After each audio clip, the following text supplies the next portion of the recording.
Hi, I'm Dr. Angela Yakey. And I'm Dr. Kathleen O'Neill-Smith.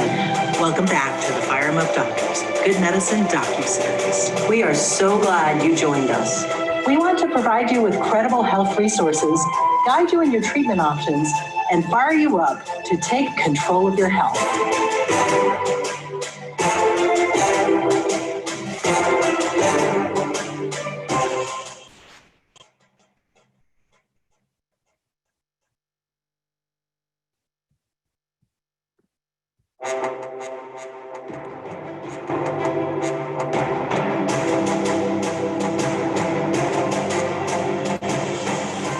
Kick COVID-19 to the curb.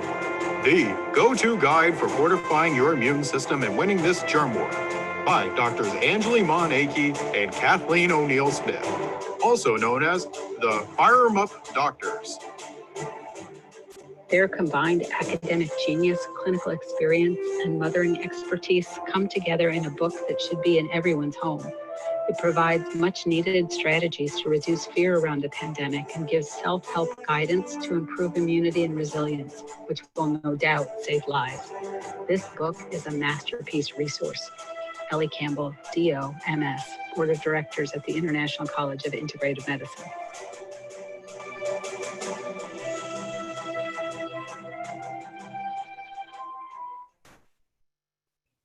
All right, so that was a little clip of a review that we got from Dr. Ellie Campbell, who is a DO and a friend of Dr. Yakey's.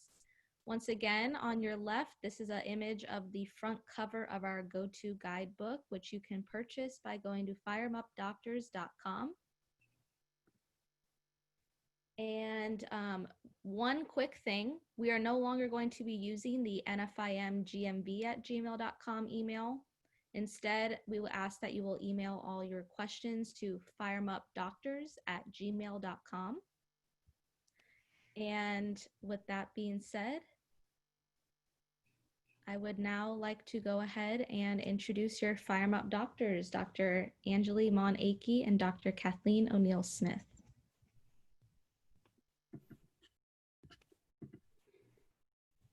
Hi, everybody. It's Dr. Yakey. Hi, everybody. Kathleen O'Neill-Smith here. Yeah, so as Emily gets our video on, we were just so happy that y'all have joined us. We had for our inaugural FireAmup Doctors webinar last week, we had over 500 views, 190 live. So thank you for inviting your friends and family. For my regional practice here in Gainesville, Florida, this will be our 12th time meeting with you all, and we're so grateful that Dr. O'Neill-Smith has agreed to come on with me at this time slot until this pandemic is over. So, yeah, thanks for coming. And we'll just keep talking and go through the slides until we can figure out the video on my end. They're used to seeing me, Dr. Kathleen, can you go ahead and make Dr. Yakey the host so she can share her screen, please? I can make you the host. Okay. Let me do it. Where do I go do that? There's 3 little blue dots that should be on Dr. Yakey's picture. Doctor, can you go ahead and speak for me? Yes, I'm here in Gainesville, Florida. Okay, so the box that lights up, if you click the 3 little blue dots, you should be able to change the host. The box where? Of the one that just spoke. Right here. Oh, I see. Hang on. Let me pull up the box. Hang on. Gallery view. Okay, there you go. Try it again. Okay. Speak again, Angela, please. It's still not working. Try that. So I'll share with the community how my day went today while you do that. So I had, I just got home from a house call to a potential, I have a geriatric patient who had shortness of breath, and he lived about 2 miles away from the office. So, you know, he said short of breath and a new cough. And so I was worried that he either had COVID or he had heart failure. And so we're being very proactive here in Gainesville, Florida, to keep you out of the emergency room. So if you're in my population in Gainesville, Florida, if you're experiencing that, then definitely let us know. And if there's any way we could just take care of you at home. Hi, everybody. We did it. If there's any way we could just take care of you at home, we need to keep you at home. So like I've told you for the past 12 weeks, my North Florida Integrative Medicine practice here in Gainesville, we're doing everything we can to keep you safe and well. And, you know, it looks like July 4th is right around the corner. So I'm so glad Dr. Kathleen's with us to give us kind of a more national, regional perspective as well. Next slide, Emily. So here we are. Yeah. So if you look at this picture, a lot of the infiltrations on the East Coast, and as you can see up here in Boston, there's an awful lot of red, Dr. Kathleen. Oh yeah, we are in the top 3 or 4 for sure. It has to do with populations and volume and travel, and I think that North Florida here is different than South Florida. And we're going to go through some statistics so we can address our regional practices as well. But North Florida, Gainesville, Florida, which is right about here, I don't know if you guys can see my arrow, is different than South Florida. South Florida has more penetration. Right. Can see that pretty clearly. Yeah. Next slide. So we want to spend a few minutes on our regional updates. Going to the United States, you saw the big map. This is statistics as of today. So we have almost 1.9, well, almost 1.9 million confirmed cases, 108,000 deaths, almost 500,000 recovered, and total tested were 18 million. Here in Florida, we're moving into phase 2. Total test results over 1 million, confirmed were 61,000, hospitalized about 11,000, and almost 500,000 recovered. So we're doing better than I thought in Florida, actually, given the senior population.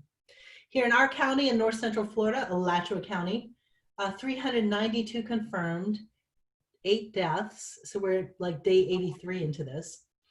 The reported seroprevalence, meaning IgG antibody positivity in our area is 5%, but within our community at North Florida Integrative Medicine, our 6,000 patients, we performed 69 immunoglobulin serology tests and only 2 were positives, and that was 2 of the 5 COVID patients that we were taking care of. So our community is really healthy. I've had them pretty much shelter at home, and we could start talking in the Q&A about when might it be time to start moving out based on risk stratification.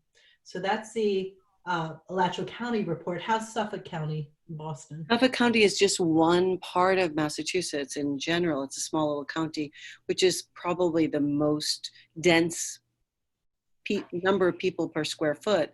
And there are almost 19,000 confirmed cases and 913 deaths. And the majority of those are in vulnerable populations here in Boston. And there have been a number of studies done in the Boston area. This is the one that I think is the most cited, where we have 10% positivity in diverse areas, randomly selected. But there are other studies that say that we're at 14% now. So I'm not really sure. I mean, it all depends on how you look at the numbers, what testing you use, and there's a lot of information that goes into this. And I don't think that there's any standardization. But when you really understand, is it nasal swab testing that we're using, or is it serology as you're using at NFIM? I think that's really the question that we always need to understand. But the powers that be that are doing this aren't always don't always have access to the same test. So it is what it is. But generally speaking, 913 deaths, and definitely the rate of hospitalization and death rate has declined here in Boston. Thank goodness. Yes, same in Gainesville. It's been like 6 or 7 days since the hospitalization for COVID, which is really good, actually. But we had volunteered to come up and help you with your regional guidebook launch, but you said in Boston, they're still pretty much sheltered in phase 1. Can you speak to that? Yeah, it's pretty quiet around here. And now, obviously, with what's happened the past week in terms of the protests and the marches, it's really quiet around here because there are curfews and everything's shut down. Everything continues to be shut down. And, we're working with people to understand what they can do. The governor and the mayors of the cities encourage people to go out. They encourage people to wear masks in some cities like Cambridge, the city where Harvard is, Harvard University is. If you go outside without a mask, you get fined. You cannot leave your house. All members of the family cannot leave the house without a mask. If you are seen, you will be caught. So, you will be fined. So it's interesting. I think we have more people increased density per square foot. Clearly, you can tell by the numbers, 392 versus 18,000. I mean, I think it's really interesting because if you look back to some of the original situations here, and when what happened with COVID in Boston was just, this will not be a long story, but quickly was that, you know, obviously there was a meeting with Biogen, a science company, and that was right during the middle of the pandemic. And, you know, these science companies have people from all over the world that come in to town. So people from China and people from Italy, where it was already spreading like crazy. And it was really, you know, somewhat not a great idea to be doing this at that time, but they had already planned it. And they're in a couple, you know, massive conference rooms downtown. And so that was really a big part of the spread.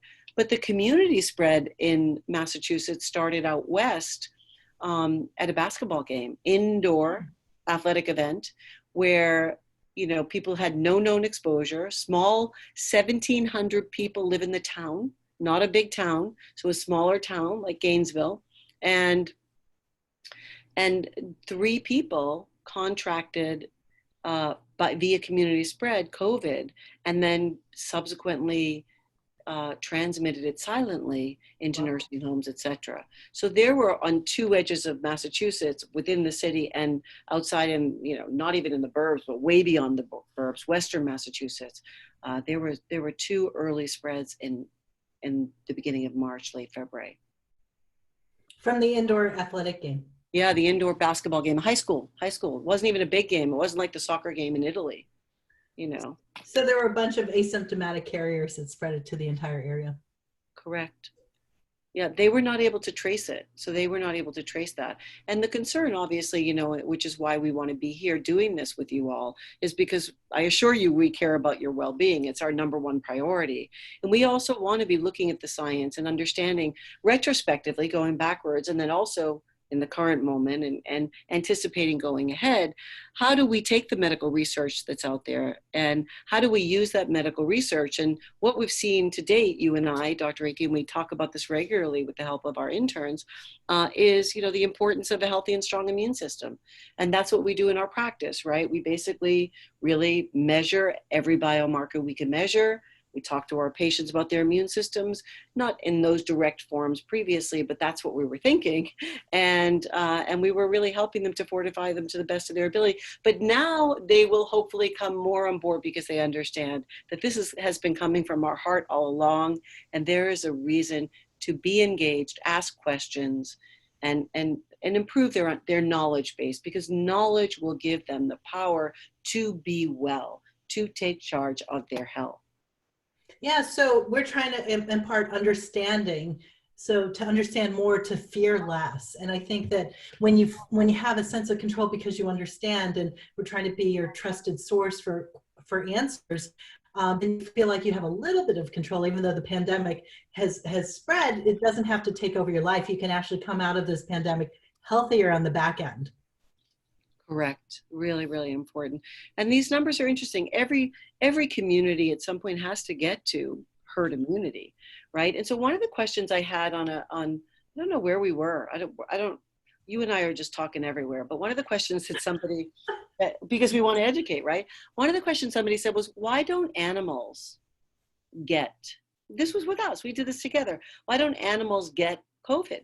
And the reason they don't get COVID is because they develop herd immunity very quickly. And within their herd, within their, you know, their pasture or the chicken coop or whatever you're thinking about, they have adequate nutrients, particularly vitamin C. We talked about that before, probably last week, where they can upregulate their vitamin C. And what we're looking at, I know I saw a study where they were looking at llamas, especially in Italy. They were looking at llamas and they were wondering, can we take the antibodies from llamas and can we make a med that will be used to treat COVID? Yeah, an antibody med. Or can we do some type of, you know, serology where we transfer that? But, you know, that's what's in some of the supplementation that we take. There are transfer factors that we transfer from these animals we put them in supplements and we transfer them to your immune system so that it can be healthy and strong and fortified. Yeah, and I think, you know, Dr. Kathleen and I had traveled all over the world in 2019 teaching other doctors. And the one that was big was the controversies on rheumatology and autoimmunity in March of 2019, where we met up with Dr. Yehuda Schoenfeld, who wrote our foreword. And we had been working on a book called Fine Tune Your Immune System for over a year prior to the pandemic. So we laid the foundation because we actually believe that the immune system is so critical for wellness that we wanted to teach our patients about the immune system. It's just that this took it to another pitch. Well, it just made it an emergency. Like, we had to get the information out there. So luckily we had done the work. Yeah, so we want to make sure with this emerging topic, there's emerging topics like every week, like every millisecond, there's something new with COVID-19. We wanted to make sure that we get through the FAQ. So many of you have already obtained our guidebook.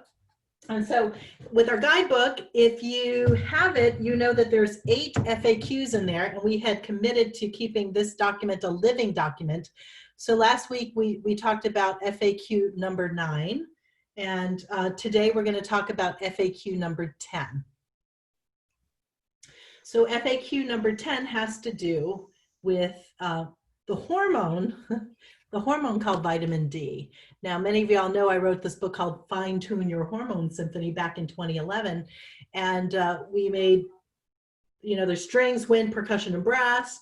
And so I said vitamin D, brass, strength, bones, is a hormone at the time, about the same time that vitamin D got promoted from a vitamin to a hormone, Pluto got demoted to a rock. And so that's way back then. But since then, we've actually realized that the hormone vitamin D is so important for many, many things: cardiovascular health, brain health, especially mood. D, it's an antidepressant. We knew all along it was important for bones. We actually knew that it was important for the immune system. For example, there was a study that published that as you increase your 25-hydroxy vitamin D level, which is the metabolite we measure in the blood, from 30 to 60, which is closer to optimal, you decrease the risk of breast and colon cancer in half. So there was some evidence that even back then that the hormone vitamin D was very important in the immune system.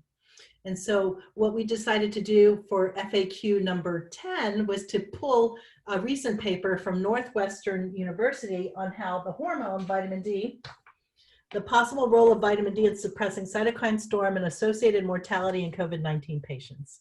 A recently published article from Northwestern University. Do you want to go through some of the highlights, Dr. Kathleen? Yeah, I think it was really, really interesting. So what happened was, researchers, doctors, PhDs are all working together. So they're amazing teamwork to really understand how to combat this. So everything, our economy, our lives, our social lives can all get back to normal, our work. So what they did was they didn't understand. A group of researchers said, I don't understand why there's such a difference in mortality in different countries. So they did a retrospective analysis of the data, and they took countries from all over the world, including Italy, including the US, etc. And they said, Italy has an amazing healthcare system. So if they have such an amazing healthcare system, then why do they have such a large death per 100,000? Because if you take 100,000 people in Italy, they have 500 deaths per 100,000. That's one of the largest in the world. Believe it or not, Sweden's quickly edging in, and Sweden just tried to go to herd immunity, and they are sad that they did that. Now, what they wanted to understand was, is it differences in healthcare? Is it differences in age distributions? Is it just differences in testing rates, strains of the coronavirus? What's responsible? But this particular group, for the differences, this particular group remained skeptical. And so basically, it's called a little bit of data dredging. They went back and they looked and they said, wow, what they saw across the board in all countries were low levels of vitamin D. And so one of the things I want you to think about is, did you know that many people have low vitamin D levels? And vitamin D, as we mentioned, is really important for the immune system. And so when they saw that the most important thing that they found was that a significant correlation with vitamin D deficiency. And because we know that vitamin D is important for the immune system, and with inadequate vitamin D, you can get a hyperactive immune response, which could be related to that cytokine storm. They also saw that with vitamin D deficiency, there was significantly more mortality in the group that was hospitalized. And so basically what they surmised is that it's possible that, well, vitamin D won't, having a normal vitamin D level is not going to prevent you from getting an infection, because you can get an infection, but what it will do likely is reduce your complications, and it might even reduce mortality or death by 50%, which is pretty substantial. And so the dose, you know, obviously I think that we do the dosing. Dr. Akey, you're an amazing doctor, and I, in our practice, we know all of our patients' vitamin D levels. We bring them into normal range. And I think so, you know, you guys are up to speed with that. And that may be one of the reasons that your community is doing so well. Yeah, so we routinely, as in your population, measure our 25 hydroxy vitamin D level, because we know it's important. So important, it's called a hormone. So definitely this study posed the question, at least from their observation, it looks like patients with severe vitamin D deficiency are twice as likely to experience major complications. That was a headline from Northwestern University. The bottom line is vitamin D is an important factor in keeping you healthy through not only this, but antidepressant, it's cardiovascular health, it's bone health, but especially now with your immune system. You know what I think about? So Dr. Akey and I present on the fascia. And when we present on the fascia is the highway, the superhighway within the body that's the largest organ that allows communication between all systems. And it needs to have a lubricant. It needs to have an oil. There needs to be oils within this fascia so things can move and slide and communicate. And vitamin D is probably one of the signaling molecules that needs to be in the fascia, because we know vitamin D also can treat pain. It's really important in the innate immune response and in the adaptive immune response. So the immune response is responsible for pain. The immune response is responsible for the cytokine storm. The immune response is responsible for the clotting, all of these things. So there are different aspects of that immune response, but vitamin D is so critically important. Yeah, so you all remember, especially if you read the guidebook, that the innate immunity is that first line immunity, and vitamin D is thought to strengthen that. Those are the pawns and the bishops in the story that we tell in our guidebook. And then you have the adaptive immunity that takes a little bit of time. It's a special forces. And what this paper was saying was that it seems that the vitamin D strengthens the innate immunity and modulates or controls the adaptive immunity so it doesn't go crazy in that cytokine storm, is what they were hypothesizing in this particular paper that was just published out of Northwestern University. So Dr. Akey, how do people get vitamin D? All right, so most Americans are deficient in vitamin D or suboptimal, and most people need to take it orally because it's a fat-soluble vitamin. It's best taken with food or with fat, as is A, D, E, and K. I felt very comfortable, Dr. Kathleen, putting it in the basic immune pack at D3 2000 international units, because even though you can overdose on vitamin D, it's unlikely because most people at that dose won't be harmed at all. They'll be helped, and because most people are deficient. So it's in our basic immune pack. Vitamin D, you want to take it with food, and you do want to check levels occasionally. So I like it in your basic immune pack. I think, you know, I've had some people, I always measure to see how they respond, right, to the vitamin D that we're giving them. And if they go high, you just reduce the dose. It's not a big deal. I've never had anyone have a complication. Same here in 12 years of replacing the hormone vitamin D.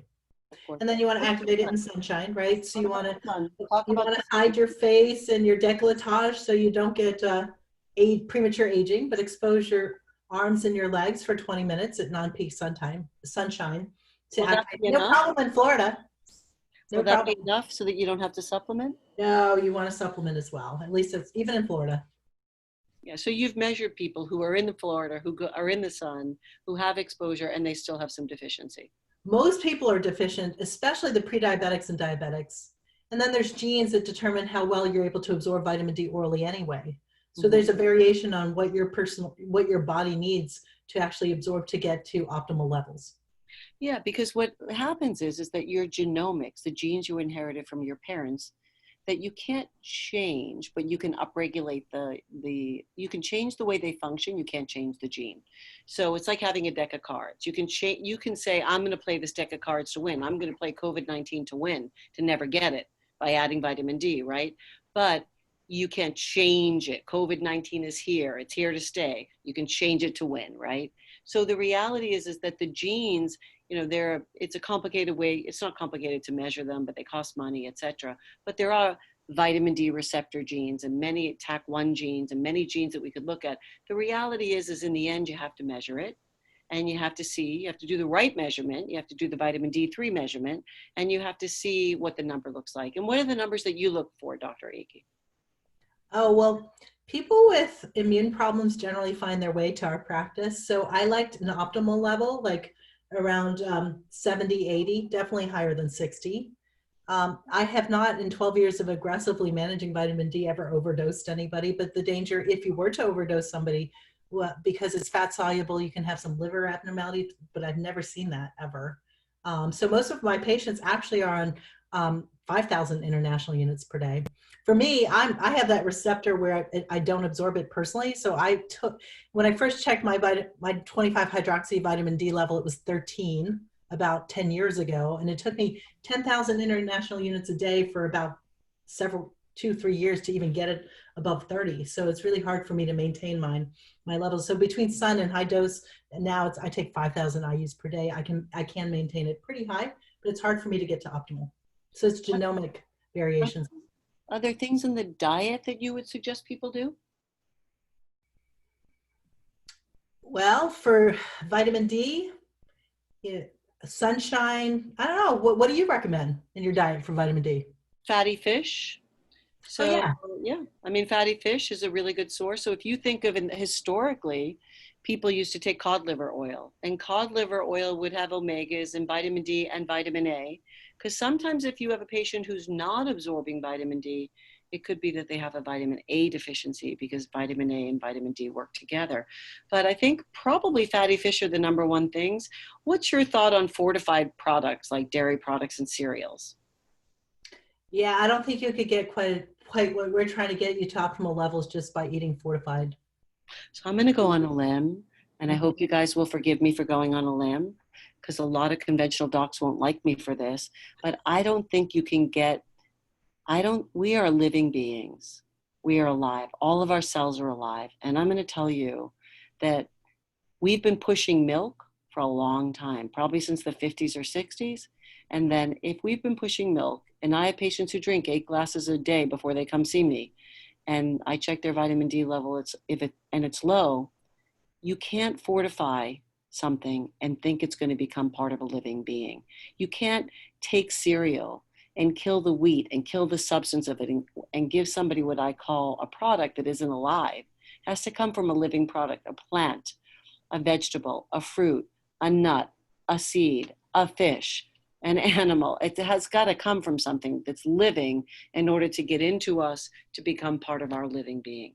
That's me. That's what I believe. Well, I agree with you. I think to just fortify and eat these processed foods contributes to the high prevalence of leaky gut and the 5 to 20% rate of autoimmune disease that we're experiencing now. It's really true. So, you know eat what? whole foods. Yeah, eat whole foods, as whole foods as you can, nuts and seeds and vegetables and fruits and fatty fish. And if you want, just take cod liver oil, or if you want, take a vitamin D3. But always check in advance, check your baseline, and then check subsequent to see how you're absorbing it and get a little bit of sun. And then the other thing I wanted to say was, I'm in Boston. The woman, Dr. Joanne Manson, who was one of the main authors for the Women's Health Initiative study with breast cancer and hormones with Premarin, pregnant horse urine estrogen, again, a xenoestrogen for us, but that's a whole different story. Basically, she cited in a commentary about a randomized clinical trial of vitamin D supplementation, just looking generally at acute respiratory tract infections, not COVID, respiratory tract infections, both upper and lower. So lung infections, pneumonias, bronchitis, you name it. And this 2 years ago, there was a good study published in the British Medical Journal that showed that if you generally supplemented with vitamin D, you had a significant reduction. There was a significant reduction in any respiratory tract infection. Overall, the reduction was 12%.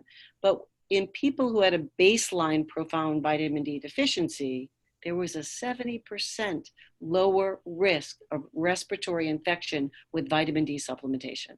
That's pretty profound. 70%. Mm-hmm. That is 70. Profound. So know your vitamin D level. Obviously, if it's preventing respiratory infection, it's really important for the immune system. All righty. So that's our Kick COVID-19 to the Curb FAQ number 10 for the Fireamupdoctors webinar series number 2. Next slide. Oh, okay. So now that we're moving out into the community, we've been asked organically by people who we take care of in the business community to give them guidance, both in Boston as well as Texas, right? And in Gainesville for me. And so I wanted to let you all know in our community that if you own a business or you know someone that owns a business, that we are interested in helping you keep COVID out of your office. And so we've announced a COVID-19 Workplace Safety Masterclass. It starts in a couple of weeks, and we'll be meeting every 2 weeks for the next 3 months as people mobilize back into their business space. And so this is my next door neighbor, Shannon Miller. She's actually the owner, founder of the Miller Elder Law Firm. They have several attorneys, like 6 or 7 attorneys, and they deal with seniors. So she wanted to be really, really cautious in interacting with her population because she did not want to get them sick. And so I helped them with setting up their protocols and keeping not only their clients safe, but themselves. And I did a consultation as well as point of care blood spot testing for antibodies and suggested PPE airflow, certain supplements, and then walked through and role played with them about how to take care of the public, especially the vulnerable seniors in ALF and nursing homes. So she was very happy and she recommends our work. So Dr. O'Neill Smith and I can offer consultations for your companies, but we wanted to specifically spotlight our masterclass, which will be every other Tuesday night for the next 3 months. We're enrolling. It's going to start on June 16th, and there's limited spots. So if anybody is interested in joining that masterclass, please email fireamupdoctors@gmail.com. That's FIRRIMupdoctors@gmail.com. And I talked to my accountant to ask him if we could use some of the SBA money for this towards such workplace safety. And he said that to have you all talk to your individual accountants, but at least the EIDL loan could be applied towards keeping your workplace safe and mobilizing your people back into the office in a safe way. And so for a long time here, this is a 12th week with my community at this spot, we've talked about our 6,000 patients and risk stratifying them into low risk, Dr. Kathleen, like the 20-year-olds, the college kids, the interns at the office, low risk, and then intermediate risk, and then high risk. And we take this model and we can apply it to your workplace as well. For example, in our office, we want the low risk interns working and taking care of you all, and they have been. There's been over like 30 of them. But then we also have healthcare professionals on our team due to age and other illnesses that I've kept them working at home on telehealth so that we can actually apply this model to your individual workplaces as well. So Dr. O'Neill Smith and I are happy to take consults for your workplace, but we actually are asking you to consider and share the word that we are doing a master class on Zoom online to help you transition your business into full capacity. And Shannon thankfully says that she's actually had an increase, a steep increase in business and cases, because part of the reason people come to see her now is word of mouth that she's taken the extra Miles says, she said that it turns out that potential clients are attracted to our office policies and safeguards, as we have seen a steep increase in cases, meaning cases that come to her for help in elder law and elder care. So I'm really happy to be able to service our community. And again, we are doing this online. So if anybody in the whole country wants to be involved with this COVID-19 Workplace Safety Masterclass, just have them email. It's really awesome. And the best thing is, knowledge is power, right? I mean, if you give knowledge to your neighbor, Miss Miller, then basically she can give knowledge to the people that she serves as well, right? Not only her employees, but the clients that she serves in one way or another. So it really is the responsible thing to do. And I think that our goal is really to provide this knowledge so that people can be healthy, can be well, and can thrive again, so that we can thrive again, right? Not just survive, but thrive. Exactly. And I think that people, when we show that diagram of relationships, you have your relationship to yourself, your family, and community, that all of it got disrupted in March for all of us. And that led to for a lot of people, a lot of stress, and that we are so happy to participate in kind of putting that back together, especially in the workplace. And it has to be done carefully and well. And so we're really excited to roll this out. We figured 3 months would be good because that would be a transitionary time for everybody to get back into the workplace. And we always love to provide information from medical resources that we believe to be true, positive, and useful for the particular setting that the client has. Yeah, so we're always backing it up with science and numbers. We don't just pull things out of the air. And I think that to have a sounding board with Dr. Neil Smith in Boston has been tremendously helpful for me to have that resource, and vice versa, I think. I have a group I'm working with, and I started, more than 2 months ago working with the group. It's a large number of employees. It's a patient of mine who has a large number of employees, and they're all over the country. And they're out in the community. They're not frontline healthcare workers, but they're IT workers in hospitals and things like that. They have call centers, for help with IT. So people are working in small spaces. And I can proudly say for this group that there is not one case in a very large, with a very large employer, not one case of positive COVID so far. Wow, that's awesome. Pretty Great. amazing, so they've done a really good job supporting their employees, taking into account all factors, who's living at home, how do we need to help the people who are in the workforce take care of the people at home. And we've worked through a lot of those issues, and it's been just a wonderful experience. And it's not my company, but I love helping them. And I've been well received. It's been just really, really fun. I mean, I'm very popular there. That's awesome, because I think you're very optimistic, and you're science-based as well. So our community loves you too. Exactly. So I'm glad we were able to come together to clarify, to increase understanding, to decrease fear. Mm-hmm. Shall we get to some questions? I think it's time. So this week, we're actually going to go back to the last few weeks and answer a few questions that we never got around to. So those are what I'm going to start with. Fantastic. First question. How is the virus affecting the kidney, even in patients who don't have a kidney problem?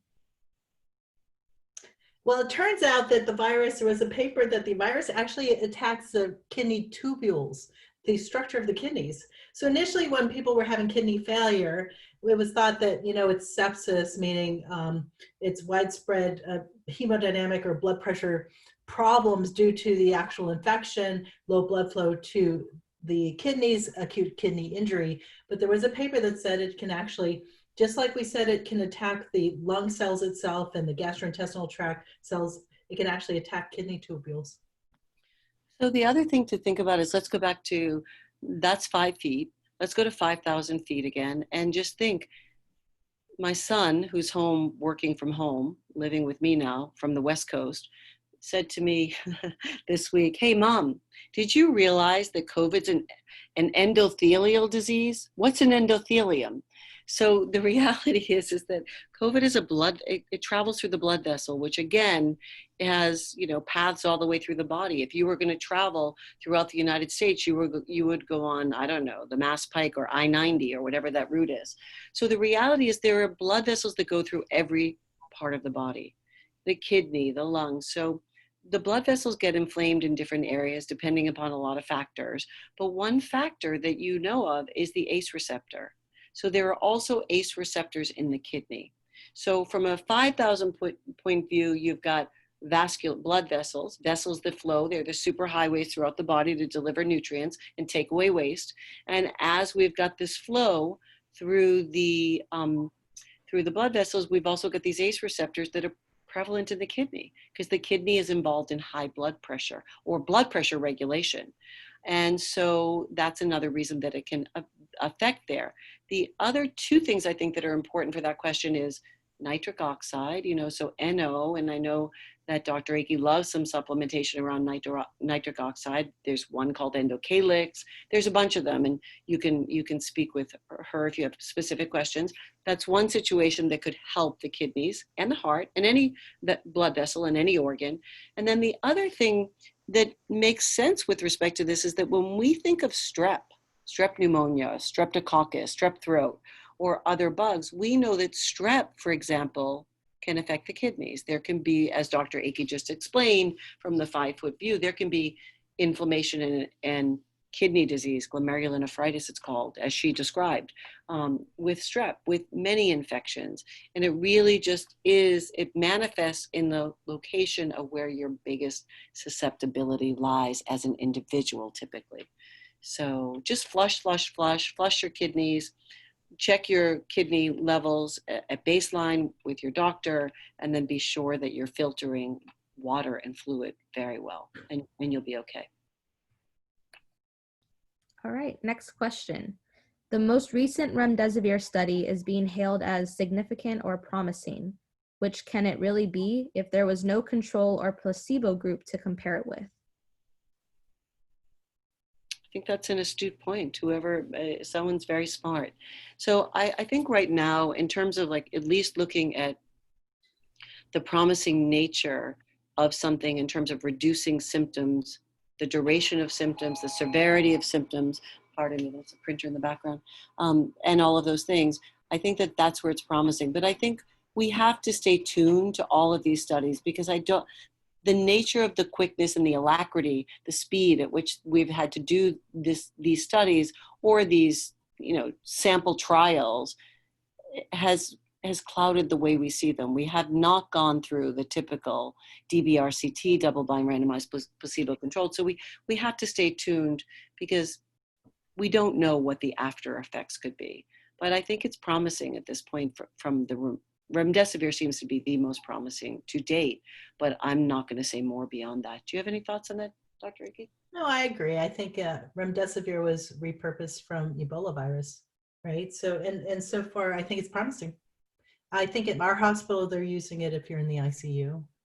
About a month ago, you had to have it under compassionate use, but now it's being used. They're using a lot of nitric oxide at the Mass General in Boston. How are they delivering it? Through NO-Pro? Yeah, no. They're doing it through, they're doing it through they're doing it through nebulizers and all kinds of different mechanisms.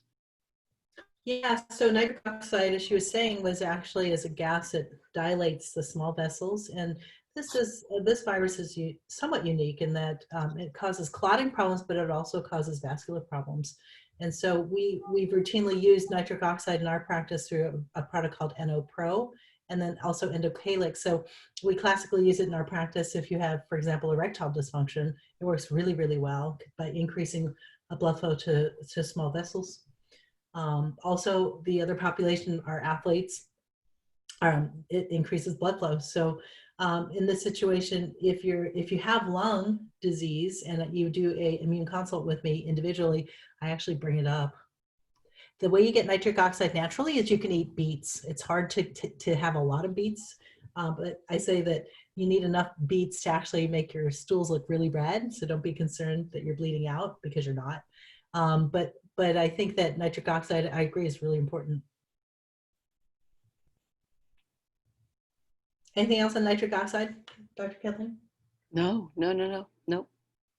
All right, perfect. Your next question is, if available, would it be better to sit in a hyperbaric chamber for an hour each day rather than get intubated? This smart group. That's why our guidebook was fine. We analyzed the guidebook and it was like grade 5 through grade 22. The average reading level was grade 10. And I said, well, our population, they're just really educated. And that's why they self-select to see us, apparently. A lot of athletes, have hyperbaric oxygen, they have cold baths, they have a lot of things. And are they going to be the answer for everyone? That I would be cautious saying. But if I had access to a hyperbaric oxygen and I was worried, would I use it? 100%. I would use everything in my pyramid of from the basic all the way through the cellular-based therapies. So. And you have to understand, Dr. Kathleen is an Olympic coach for rowing, so she doesn't say that lightly. No, I love hyperbaric. I want to caution people to think that may be best for somebody who it might not work for. So that's why I hesitate in answering that. But I think it's a wonderful option. I just think that you have to have somebody help you understand who that will be best for.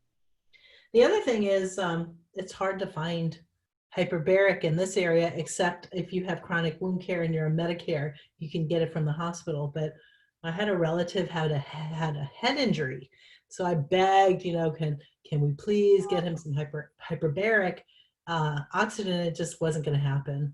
There are people in this town who own their own unit because their children have autism or they're high-level athletes, but it's hard to get a hyperbaric oxygen chamber. All right, another question. Would it be safe to go to the dentist yet or my PCP for a wellness checkup? Or should I avoid going to the doctor unless it's absolutely necessary? I'll answer that for risk stratification. So basically we're in phase 1. I think we're going to phase 2 in Florida, North Central Florida. But if you're within our population, if you're the low risk people, I think that low risk people need to start getting out as long as you're doing social distancing, which Dr. Annika Becca on her show did not like that term. What did she call it? Physical distancing. Yes. So our patients in North Florida know Dr. Annika Becca. So physical distancing and washing hands and wearing masks. I think that if you're young and healthy, you should go out and work and, still be careful because you're the population that would be carrying asymptomatically the COVID-19 virus.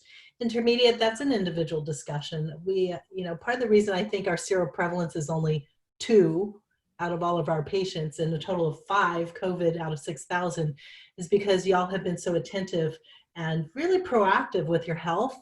And I just don't want that to change as we start opening up. So if you're intermediate risk, i.e. you're young with ulcerative colitis, right? Or if you're older, 65, but your immune system's 40, you're intermediate risk. That should be an individual discussion.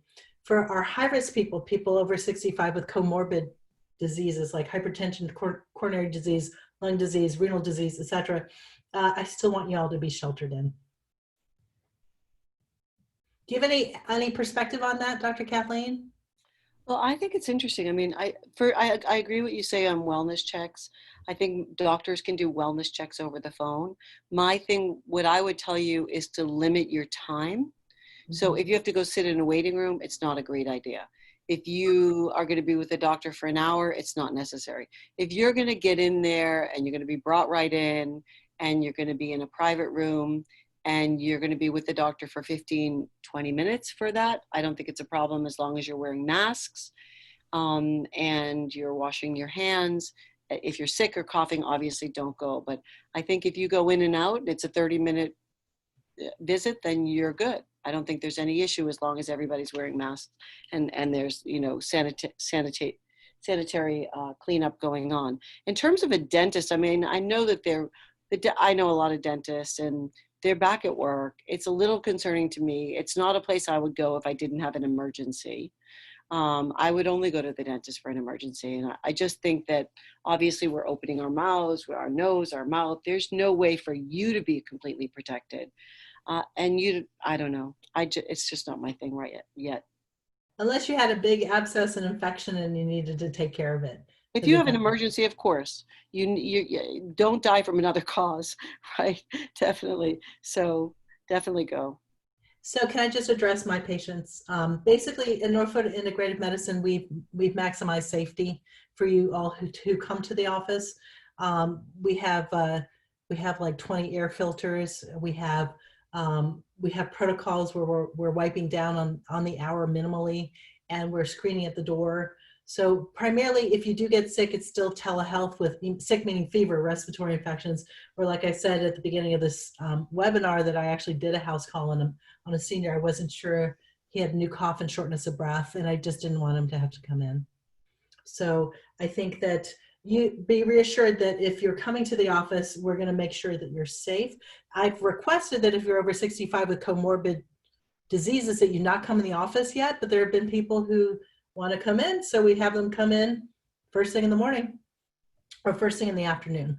The other thing we're doing with our at-risk diabetics is we're actually doing hemoglobin A1Cs and seeing them in potentially, do the hemoglobin A1C and then seeing them on telehealth. So we're doing the best we can to still take care of you, but not have you go out if you're at high risk at this point.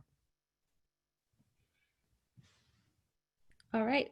We have time for a few more questions, probably two more. So one is the factor V gene something I need to worry about with COVID?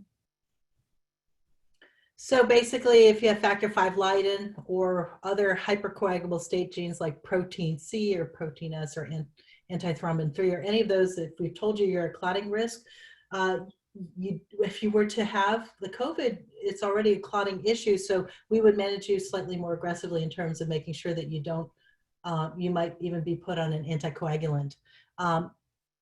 If you do have factor V, I would step up your omega-3 fatty acids like right away. And we could do it individual. If you're one of mine, we could do an individual telehealth discussion about that. Oh, Dr. Kathleen, you're muted. Not anymore. It's really important to have an individual consultation if you have a factor V. You need to speak with the doctor about that, and you need to plan.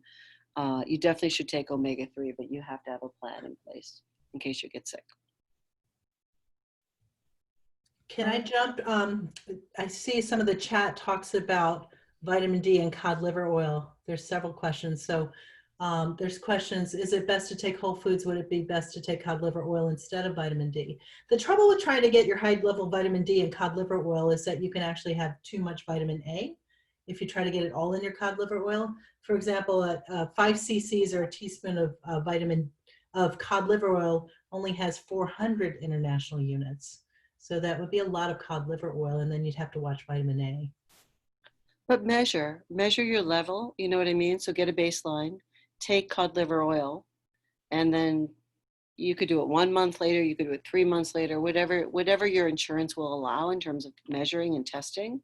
Most insurances do not cover labs unless they're 3 months apart, minimum. So I typically do 3 months at a time with blood work if I'm going to check.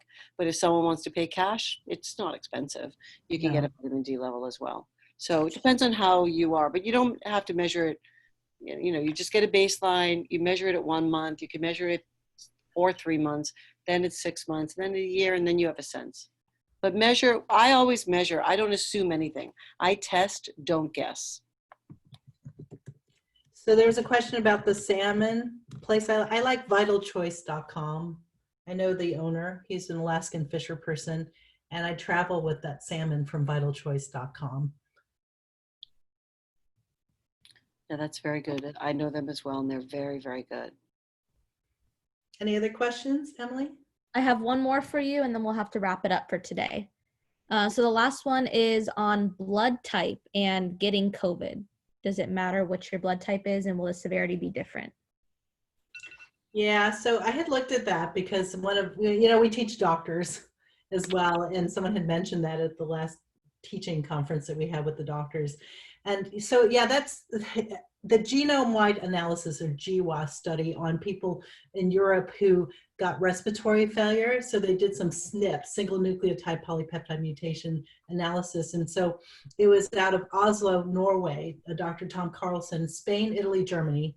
They recruited almost 2,000 COVID-19 patients who had respiratory failure in 5 cities in Spain and Italy. And basically what they found in regards to blood type was that, and this is an association that needs to be evaluated, but basically they said that if the analysis showed that A positive participants were at 45% increased risk for respiratory failure.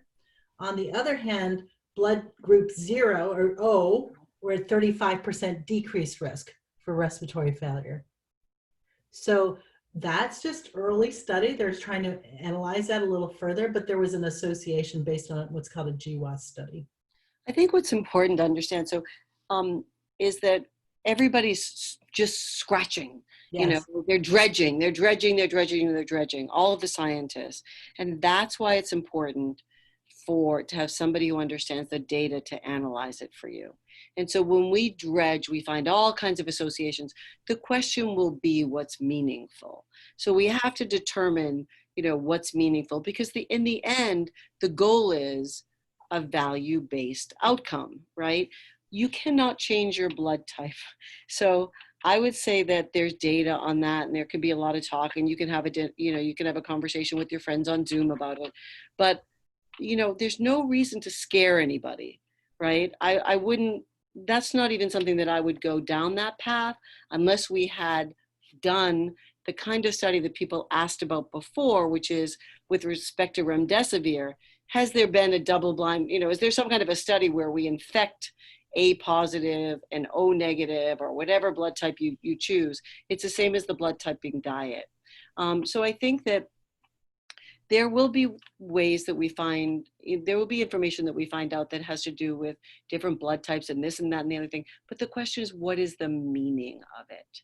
So we don't have the meaning of that yet. That's just an association that people were dredging and found. Same thing like vitamin D. I mean, Yes. you know, we know that vitamin D is really important because we've measured it, how essential this is over 20 years. So this isn't new. But the reality is that I would not get caught up in the blood type because it's not going to help you, and fear is not your friend. And you can't change it. So Not change it. it's early data as well. But a great question. I'm not suggesting it. I just want to calm you, calmate, because the stress and fear is friend of the virus.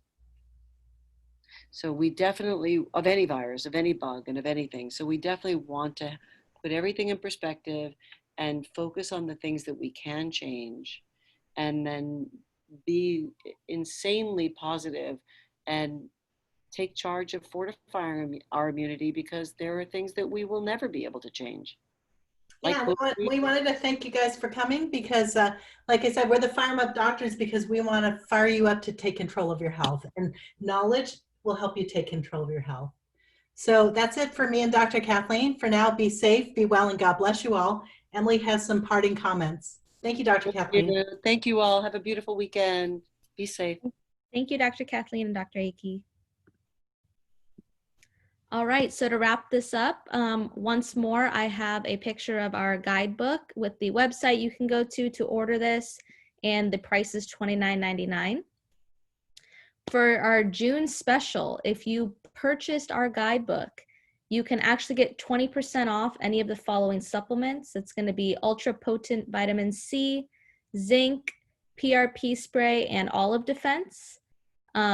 Usually we ask that you're a patient, but we're going to go ahead and give it to anyone that purchases the guidebook and sets up an appointment or speaks to someone. So you can go ahead and email fireamupdoctors@gmail.com to take advantage of these deals.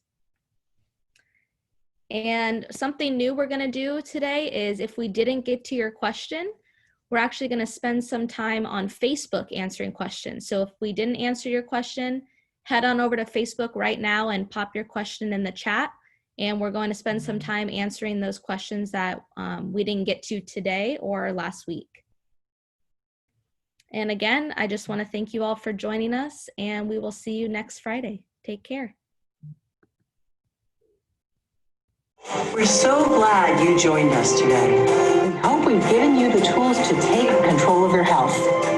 For more good medicine and information about any treatments, supplements, and resources discussed today, please visit us at www.fireamupdoctors.com. That's FIRRIM updoctors.com. And wherever you're listening from, remember to like us on Facebook and subscribe to our YouTube and podcast channels so you don't miss out.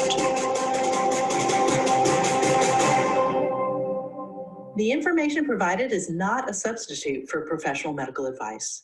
This should not be used to diagnose, treat, or manage health problems without consultation. If you do experience any of the symptoms discussed today, please contact your nearest healthcare professional.